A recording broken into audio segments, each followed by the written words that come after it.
O que é isto do Vericiguat e qual é que é a hipótese que está aqui por detrás de tudo isto?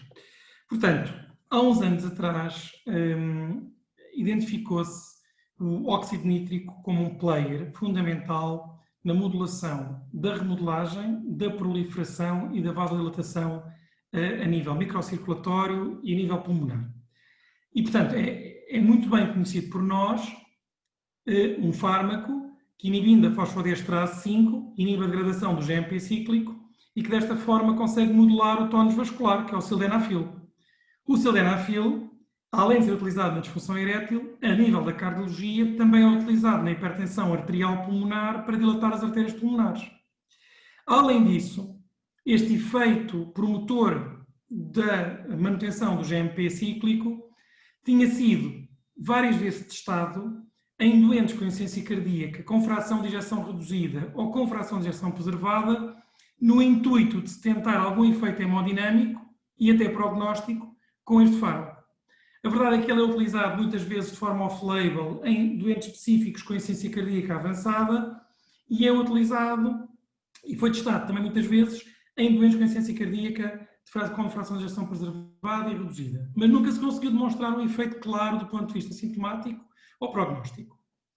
Uns anos mais tarde, foi descoberto por um investigador alemão, o Johann Peter Stas, da Bayer, uma nova classe de fármacos denominados fármacos estimuladores ou ativadores da guanilato ciclase, que é a enzima que produz o GMP cíclico.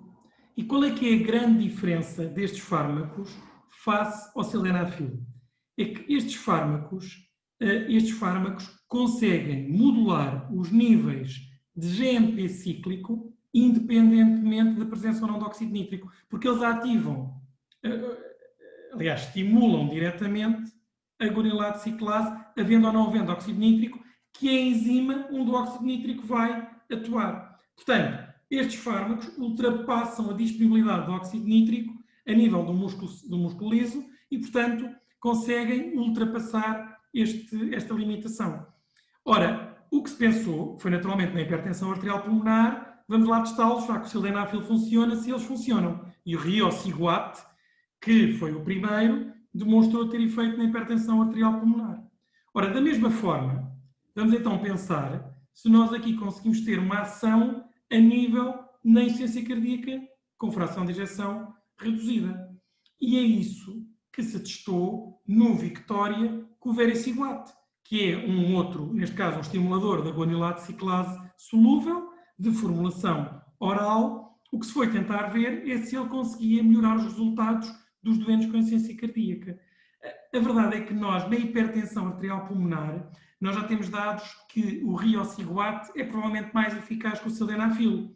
Portanto, havia também uma grande plausibilidade científica que estes, Vericiguat, fosse mais eficaz do que o sildenafil que tinha acabado por falhar nos vários ensaios clínicos onde tinha sido testado.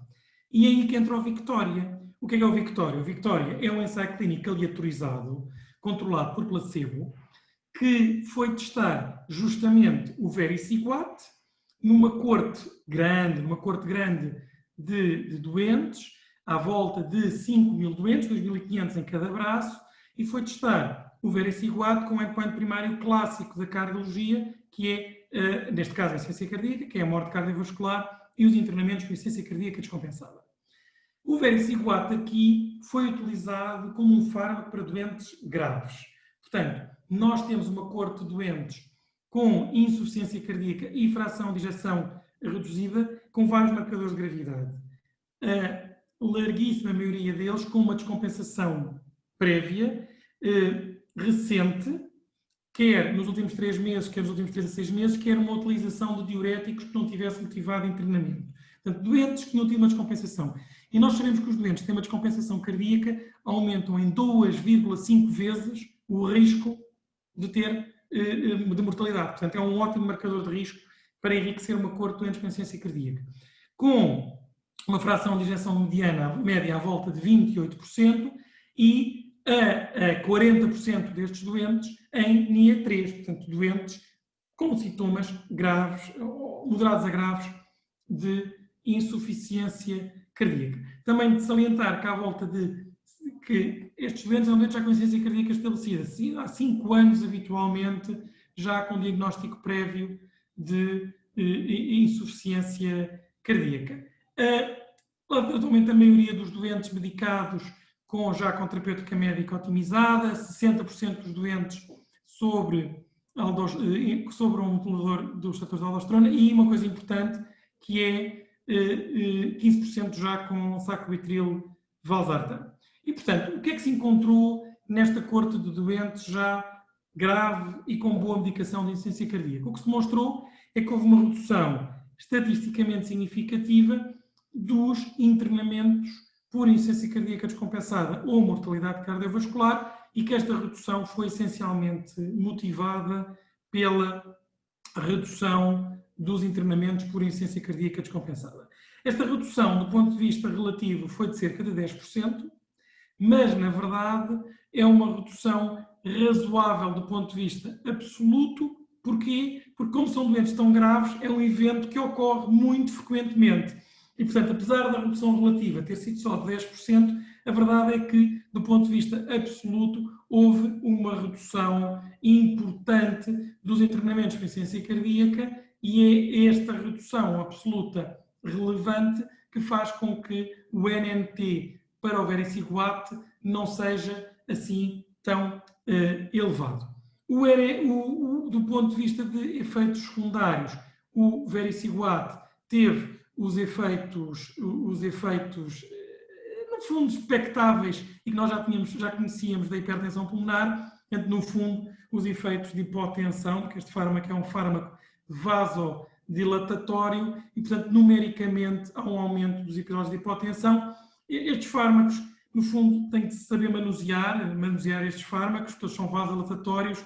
A experiência que eu tenho da hipertensão arterial pulmonar é que nós conseguimos titular o fármaco e até dar, na verdade, a maior parte dos doentes conseguem tolerar o medicamento. Portanto, do ponto de vista pragmático, onde é que nós vemos este vericiguat? No fundo, eu pessoalmente vejo este vericiguat como eu via se o sildenafil funcionasse nos doentes mais graves. Portanto, nos doentes que têm internamentos por insuficiência cardíaca, nos doentes em que sentimos que eles poderiam conseguir tolerar mais vasodilatação, mas por limitações na função renal ou por limitações na frequência cardíaca, nós não podemos tolerar o beta-bloqueante, titular o beta-bloqueante ou o sacubitril valsartan, e, portanto, o fármaco pode ter um nicho nestes doentes mais sintomáticos. Se bem que o ensaio clínico não nicha tanto os doentes, mas o ensaio clínico acaba por ser um ensaio clínico mais all-comers.